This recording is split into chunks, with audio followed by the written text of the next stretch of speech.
విఘ్నేశ్వరుడు. As Ganapati is one who has these extraordinary powers, he can take care to see that no ఈ obstacle ఆధిపత్యము comes. దేని నుండి మనకు లభించింది? How is it that he got this kind of నామము చేతనే leadership? లభించింది. He got it by the name. ఈ నామము ఎంత మహత్తరమైనదో మీరు చక్కగా విచారించవచ్చు. You can understand how powerful the ఈ name is. నామములో అగ్ని, సూర్య, చంద్రాదులు నివసించేటువంటి వారు. In this name live the gods of fire, sun and moon. అయితే ఇవి కూడాను ఏదో ఒక రెండు పదార్థముల యొక్క చేరిక చేతనే సంభవించాయి. But even this is a combination of two entities, two objects. ఇది వైజ్ఞానికంగా కూడాను విశ్వసించవలసినటువంటి విషయం. One has to accept and believe, even scientifically it కొన్ని is true. కోట్ల మైళ్ళ దూరంలో ఉన్నటువంటి యొక్క సూర్యుడే మార్చి భస్మం గావిస్తున్నాడు జగత్తును. Sun God, who is at a distance of crores of miles, is scorching the ఇలాంటి entire world. సూర్యుని కన్నటువంటి తల్లి ఎవరు, తండ్రి ఎవరు? Who is the mother of this Sun God?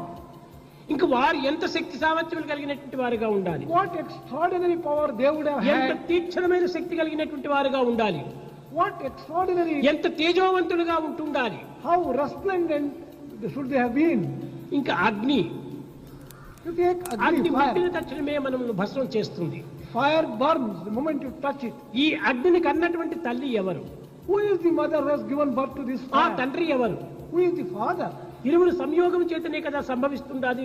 It is only by a union of these two can they have given birth to this. ఇంకా చంద్రులకు శీతరాశి అని పేరు.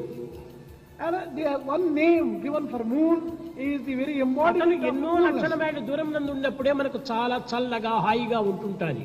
Even when moon is at a distance of lakhs of అతను miles, సమీపించినప్పటికీ you are ఇంకెంత having this చల్లగా coolness. మంచుగడ్డ వలె మనం తయారవుతాం.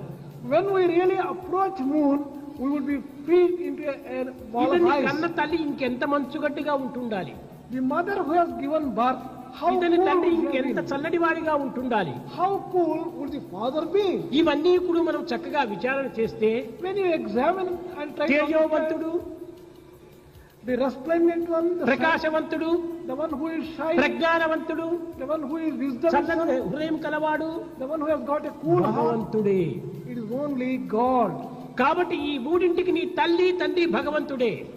Therefore, for all these three entities, God is the సమస్తము parent. భగవంతుడి నుండి ఆవిర్భవించినటువంటిది. Everything has emanated from God.